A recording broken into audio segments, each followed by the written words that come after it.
وہ خالی ہاتھ گھر میں آیا تھا، اس لیے سب کے منہ لٹکنے لگے تھے۔ سب کو ایک ساتھ پیار کرنا مشکل تھا، اس لیے بولا آج میرے سب بچوں کو روٹی کے ساتھ گڑ کا ایک ایک ٹکڑا بھی ملے گا۔ لٹکے ہوئے چہرے سنبھل اور سنور گئے اور مہر النساء کی نظریں توے پر گڑ گئیں۔ بات سنو، عارف کی ماں مولوی ابل باہر جاتے ہوئے بولا۔ زیب النساء نے سب حالات سن کر کہا، میرے سر پر ہاتھ رکھ کر کہو۔ مولوی ابل چہکا، اللہ جل شانہ کی قسم کھا کر کہہ رہا ہوں، اب تو اپنے سر کی قسم دیتی ہے تو نعوذ باللہ، کیا تو اللہ جل شانہ سے بڑی ہے؟ کاش عورت کی عقل جہاں کہیں کھوپڑی کے آس پاس ہوتی۔ اس نے مسکرا کر زیب النساء کے تالو پر ایک چپٹ جڑ دی۔ زیب النساء بچوں کی طرح رونے لگی۔ وہ ان آنسوؤں کا مطلب سمجھتا تھا، وہ بھی تو کچھ دیر پہلے ایسے ہی آنسو گرا چکا تھا۔ ایک لمحے کے بعد وہ آگے بڑھا اور زیب النساء کے بھیگے بھیگے گالوں پر اپنی داڑھی رکھ دی۔ دعائیں یوں قبول ہوتی ہیں عارف کی ماں؟ مولوی ابل برسوں کی عبادت و ریاضت کا جلال چہرے پر لا کر بولا۔ الحمدللہ، یوں سنتا ہے سننے والا، یوں دیتا ہے چھپڑ پھاڑ کر۔ سنتی ہو زیبن؟ آج مولوی ابل نے سہاگ رات کے بعد شاید پہلی بار زیب النساء کو عارف کی ماں کی بجائے زیبن کہہ کر پکارا تھا۔ زیب النساء آنکھیں پوچھتے ہوئے بولی، جب شمیم احمد خدا یار تھا، جب وہ لڑکا تھا اور تمہارے پاس پڑھتا تھا تو یوں پھٹی پھٹی نگاہوں سے دیکھتا تھا مہرن کو، جیسے کبھی کبھی تم مجھے دیکھ لیتے ہو، اللہ قسم۔ اور ابھی میاں بیوی آنسوؤں کو اچھی طرح خشک بھی نہ کر پائے تھے کہ ایک بار پھر دروازے کی زنجیر بجی۔ بچے ڈیوڑے کی طرف دوڑے۔ ٹھہرو، اب کے مولوی ابل کی آواز میں ڈانٹ تھی، میں جاؤں گا۔ پھر بچوں کے پاس آ کر اس کے سروں پر ہاتھ پھیرا اور آہستہ سے بولا، ندیدہ پن بہت برا ہوتا ہے، سمجھے؟ ہر آنے والا حلوہ اور چاول دینے نہیں آتا، کئی لوگ دوسرے کاموں کے لیے بھی آ نکلتے ہیں، سمجھے؟ جاؤ۔ پھر ذرا بلند آواز میں بولا، انہیں باہر سردی میں نہ نکلنے دو مہرن بیٹی، یہی بچے تو میری زندگی کا سرمایہ ہیں۔ وہ ڈیوڑی کی طرف بڑھا، دروازہ کھولا۔ گرم چادر میں لپٹے ہوئے چودھری فتح داد نے ہاتھ بڑھا کر مولوی ابل کو باہر گلی میں گھسیٹ لیا اور چھاتی سے لگا کر بولا، مبارک ہو قبلہ، ہزار بار مبارک ہو، آخر میری کوششیں بیکار نہیں گئی۔ اس وقت مولوی ابل کی نظروں میں چودھری فتح داد کے فرشتہ بننے میں پروں کی کمی رہ گئی تھی۔ اللہ جل شانہ کا شکر اور آپ کا احسان ہے، اس نے چودھری سے بڑے پگھلے ہوئے سیال لہجے میں کہا، خدا نے مجھے آپ کے سامنے سرخرو فرما دیا۔ چودھری فتح داد بولا، اب جلدی سے شادی کی تاریخ بھی طے کر دیجئے۔ شمیم احمد اچھا لڑکا ہے، پر آخر جوان لڑکا ہے، پھر دکاندار ہے، دن میں 20 عورتیں اس کی دکان پر آتی ہیں۔ آپ جانتے ہی ہیں کہ کیسا ننگا زمانہ آ لگا ہے، لڑکے لڑکیاں بارود کے گولے ہو رہے ہیں، کچھ پتہ نہیں چلتا کہ کب پڑے پڑے بھاگ سے ہو جائے۔ شمیم احمد کو میں نے ہی آپ کی خدمت میں بھیجا تھا، رسم و رواج کے مطابق اس کی ماں آپ کے گھر میں آتی، مگر بڑھیا سٹیا سی گئی ہے، کوئی بات اس کی مرضی کے خلاف ہو تو 7 پشتے توم ڈالتی ہے کمبخت۔ ابھی شمیم احمد نے آ کر بتایا ہے کہ آپ نے حامی بھر لی ہے۔ میں نے اسے جلدی سے شادی کر لینے پر زور دیا تو بولا کہ آپ ہی قبلہ مولوی صاحب سے تاریخ کا فیصلہ کرا دیجئے، سو میں اس لیے حاضر ہوا ہوں، آپ کل تک سوچ لیجئے۔ اور یہ چودھری فتح داد نے گرم چادر کے نیچے سے ایک پوٹلی سی نکالی، یہ میری بیٹی کو دے دیجئے گا۔ مولوی ابل نے خاموشی سے پوٹلی لے لی تو چودھری نے آہستہ سے کہا، اللہ قبول فرمائے، آمین۔ مولوی ابل کے منہ سے عادتاً یہ لفظ نکل گیا۔ مولوی ابل نے اندر آ کر پوٹلی کھولی تو ایک بڑے سے ریشمی رومال میں 100 کے ایک نوٹ پر سونے کے 2 جھمکے رکھے تھے، جن کے بڑے سے بلبلے جتنی کٹوریاں میں جانے نگینے جڑے تھے یا مینا کاری کا کام تھا۔ زیب النساء کسی اور چیز کی امید میں رومال کو جھاڑ کر چہکی، شمیم احمد نے بھیجے ہیں اور ابھی مولوی ابل جواب نہیں دینے پایا تھا کہ مہر النساء بھاگ کر باہر نکل گئی۔ ارے مولوی ابل نے حیرت سے زیب النساء کی طرف دیکھا اور پھر دونوں ایک ساتھ بے اختیار ہنس پڑے۔ سمجھ گئی۔ زیب النساء باہر دیکھتے ہوئے انگشت شہادت کو ناک کی کیل پر رکھ کر بولی، تم نے بھی تو منہ بھر کر کہہ دیا شمیم احمد نے بھیجے ہیں۔ مولوی ابل نے زندگی میں شاید پہلی بار عورت کی آواز اور انداز کی نقل اتاری، اور بچے جو ابھی تک محض حیرت زدہ تھے محظوظ ہو کر زور زور سے ہنسنے لگے۔ عمدۃ النساء ڈرتے ڈرتے جھمکوں کو چھونے کی کوشش کر رہی تھی۔ چودھری فتح داد دے گیا ہے مہرن کے لیے، مولوی ابل نے بڑی بے پرواہی اور رواداری میں راز فاش کیا۔ اللہ قبول فرمائے۔ زیب النساء جیسے اپنی قبر میں سے بولی جس پر نیا نیا غلاف چڑھایا گیا تھا۔ چند ہی روز میں مہر النساء مایوں بٹھا دی گئی، اس کے پیروں میں مہندی تھوپ دی گئی۔ ڈھولک تو خیر نہ بجی کیونکہ شادی کا گھر صحیح، پر آخر مولوی ابو البرکات کا گھر تھا جس نے حضور پر نور صلی اللہ علیہ وآلہ وسلم کی مدینہ میں تشریف آوری پر مدینہ کی لڑکیوں کے دفیں بجا بجا کر گانے کے متعلق تو پڑھا تھا، مگر ڈھولک کا جواز کہیں موجود نہ تھا۔ پنجاب اتنا بد نصیب تھا کہ یہاں اب تک دف کا رواج ہی نہیں چلنے پایا تھا۔ دف ہو تو لاؤ، بجاؤ اور گاؤ۔ تم ڈھولک لائیں تو میں اسے اٹھا کر چھت پر پھینک دوں گا۔ مولوی ابل نے میراثیوں کے ہجوم سے ڈانٹ کر کہا تھا۔ آخر گاؤں کی لڑکیاں مہر النساء کو اپنے دائرے میں لے کر بیٹھ گئیں اور ڈھولک کے بغیر ہی اپنی سریلی آلاپوں سے رات بھر اس کے گرد محبت اور دوستی، پھولوں، پھواروں، ملاقاتوں اور جدائیوں کے طلسمات بنتی رہیں۔ لیکن بھلا شمیم احمد کو ڈھول شنائی بجوانے اور گولے چھوڑنے سے کون روکتا؟ بارات ایسی دھوم سے آئی، مولوی ابل کی ڈیوڑی میں وہ ہنگامہ مچا کے معلوم ہوتا تھا کہ ڈھول کی ہر چوٹ مولوی ابل کے کچے گھروندے کے بنیادوں پر پڑ رہی ہے۔ یہ دھوم دھڑکا دیکھ کر رات ہی رات مولوی ابل اور زیب النساء نے مکان کے ایک گوشے میں چند سرگوشیاں کی۔ لڑکیوں کے گیت کے درمیان بکسوں کے گھسنے، کھلنے اور بند ہونے کی آوازیں رینگتی رہیں۔ جب دوسرے دن صبح کو جہیز کا سامان آنگن اور چھت پر بچھایا گیا تو گاؤں پہلی نظر میں تیورا کر پیچھے ہٹ گیا۔ کپڑے تو خبر بن ہی جاتے ہیں، پر یہ سونے کے اتنے بڑے جھمکے۔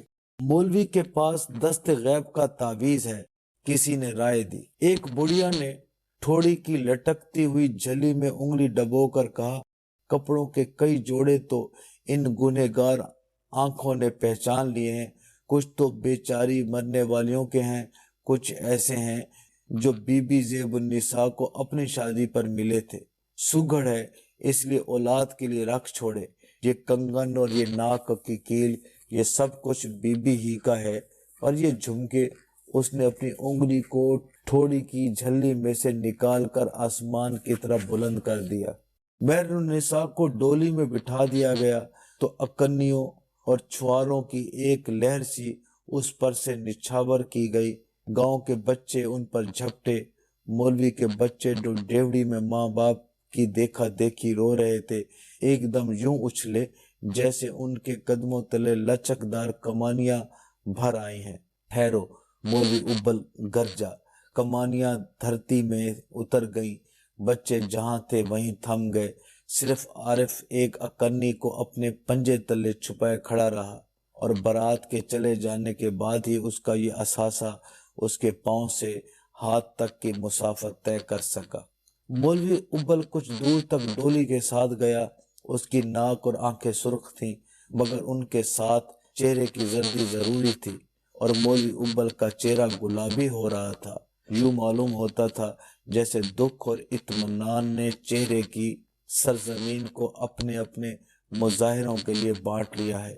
ایک موڑ پر جا کر وہ رک گیا اور دور تک ڈولی پر پڑے ہوئے ریشمی پردے کو دیکھتا رہا۔ پھر ایک لمبی گہری سانس لے کر اس نے دونوں ہاتھوں کی انگلیوں کو ایک دوسرے میں پھنسا کر چٹخا اور پلٹ کر گھر جانے لگا۔ گلی میں گاؤں کے بچے اب تک اکنیاں اور چھوارے ڈھونڈ رہے تھے۔ ڈیوڑی کے دروازے پر کھڑے ہوئے عارف اور دوسرے بچوں نے اپنے ابا کو دیکھا تو ایک آن بھوتوں کی طرح غائب ہو گئے۔ مولوی ابل کے ہونٹوں میں دیر سے جو سوزش اور کھجلی ہو رہی تھی وہ مسکراہٹ بن کر نمودار ہوئی اور اس کی آنکھوں تک پھیلتی چلی گئی۔ ڈیوڑی میں داخل ہونے لگا تو اسے دیوار سے لگی ہوئی ایک اکنی چمکتی دکھائی دی، لیکن وہ بڑی بے پرواہی سے آگے بڑھ گیا۔ زیب النساء شاید کیواڑ ہی سے لگی کھڑی تھی۔ مولوی ابل کا ہاتھ پکڑ کر بچوں کی طرح زار زار رونے لگی، پھر اس کے ساتھ ساتھ چلتی ہوئی جب آنگن میں آئی تو دونوں ہاتھوں سے بڑے سے دائرے بنا کر بولی، ہمارے لیے تو بس یہ قبرستان کا سناٹا چھوڑ گئی ہماری مہرن۔ تمہارا دماغ چل گیا۔ مولوی ابل نے اپنی مسکراہٹ کو اور پھیلایا۔ مہرن چلی گئی تو کیا زبدہ کو بھی لے گئی؟ کیا شمسن بھی اس کے ساتھ چلی گئی؟ پھر ذرا رک کر بولا، عارف میاں زبدہ کیا کر رہی ہے؟ جی رو رہی ہے۔ عارف دیوار سے لگے ہوئے بچوں کی قطار میں سے نکل کر بولا، کہاں؟ مولوی نے پوچھا۔ جی جہاں مہرن آپا مایوں بیٹھی رہیں۔ عارف بولا، زبدہ؟ مولوی ابل پکارا۔ زیب النساء مسلسل روئے جا رہی تھی۔ زبدہ دروازے پر نمودار ہوئی۔ نیا گلابی دوپٹہ آنسوؤں کی نمی کے سبب جگہ جگہ سیاہی مائل سرخ پڑ گیا تھا، اور زبدہ نے اپنے جن مہندی رچے ہاتھوں کو صبح اٹھ کر گھی سے چمکایا تھا ان پر جگہ جگہ مٹی جم رہی تھی اور بالوں کی مینڈیاں اجڑ رہی تھیں، اور مگر مولوی ابل تو زبدہ کو دیکھتے ہی سناٹے میں آ گیا تھا۔ مسکراہٹ ہونٹوں میں سمٹ کر یوں پھڑپھڑانے لگی تھی جیسے دم توڑ رہی ہے۔ چہرے پر زردی کھنڈ گئی تھی۔ زبدۃ النساء چند قدم پر آ کر رک گئی اور سسکیوں میں رونے لگی، اور پھر مولوی ابل نے زیب النساء کے ہاتھ کو ہاتھ میں جکڑ لیا اور اسے بے ڈھنگے پن کھینچ کر آنگن کے ایک گوشے میں لے جا کر یوں بولا جیسے گھر میں آگ لگنے کی اطلاع دے رہا ہے، عارف کی ماں سنو، یہ زبدہ تو جوان ہو گئی ہے۔ اور زیب النساء آنکھیں پھاڑ پھاڑ کر زبدہ کی طرف یوں دیکھنے لگی جیسے وہ اب تک والدین کی بے خبری میں مہرن کے عقب میں بیٹھی پلتی بڑھتی رہی تھی۔ کچھ دیر کے بعد مولوی ابل نے بغیر ضرورت کے گلا صاف کیا اور دم بخود زیب النساء کے کندھے پر ہاتھ رکھ دیا۔ فکر نہ کرو بیوی، اللہ جل شانہ کی رحمتوں سے مایوس ہونا کفر ہے۔ زیب النساء نے مولوی ابل کا ہاتھ کسی قدر سختی سے اپنے کندھے پر سے گرا دیا۔ شرم کرو، پہلے میرا ہاتھ پکڑے چلے آئے، اب کندھا سہلا رہے ہو۔